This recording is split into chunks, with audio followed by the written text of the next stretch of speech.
Dear students, आज के lecture में हमने जो है ऑटो इनकोडर्स और उसकी एप्लीकेशंस को समझने की कोशिश की।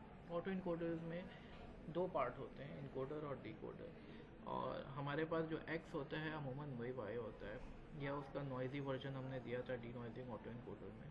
और हमारी कोशिश क्या होती है कि जब हम जो है एक इमेज दें तो वो इनकोड हो सके, इनकोडर इनकोड कर सके, और डिकोडर जो है उस इनकोडेड रिप्रेजेंटेशन को उठा के ओरिजिनल इमेज को रिकंस्ट्रक्ट कर सके सच दैट जो रिकंस्ट्रक्टेड इमेज है वो ओरिजिनल इमेज के बराबर है। तो इसी वजह से हमने देखा था ऑटो इनकोडर के अंदर जो है जो मेजर कंपोनेंट्स होते हैं, एक इनकोडर होता है, एक डिकोडर होता है, और एक बॉटलनेक होता है जो बीच में होता है, जो कि इनकोडेड रिप्रेजेंटेशन होती है, और एक रिकंस्ट्रक्शन लॉस होता है।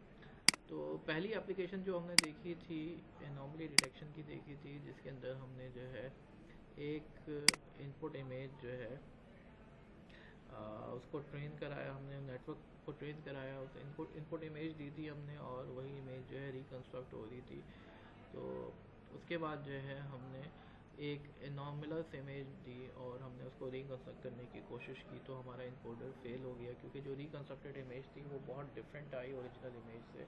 तो इसका मतलब है हमारा नेटवर्क इसको पहचानता ही नहीं। तो ये एनॉमली डिटेक्शन का तरीका है। दूसरी एप्लीकेशन हमने देखी थी जिसके अंदर हमने एक इनपुट इमेज दी थी और वही इमेज आउटपुट के तौर पे दी थी, लेकिन इनपुट इमेज को हमने थोड़ा सा नॉइज़ी बना दिया था, और आउटपुट इमेज जो है हमारे पास ओरिजिनली थी उसको नॉइज़ी नहीं बनाया था। तो नेटवर्क समझ गया था कि इस नॉइज़ी इमेज को रिकंस्ट्रक्ट करके डी नॉइज़ कैसे करना है।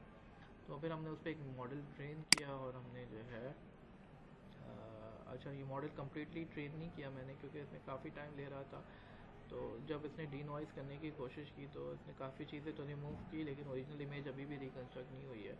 जब इसको हम 50 या 100 इपॉक्स पे ट्रेन करेंगे तो उसके बाद जो है ये एक क्लियर इमेज आ सकेगी।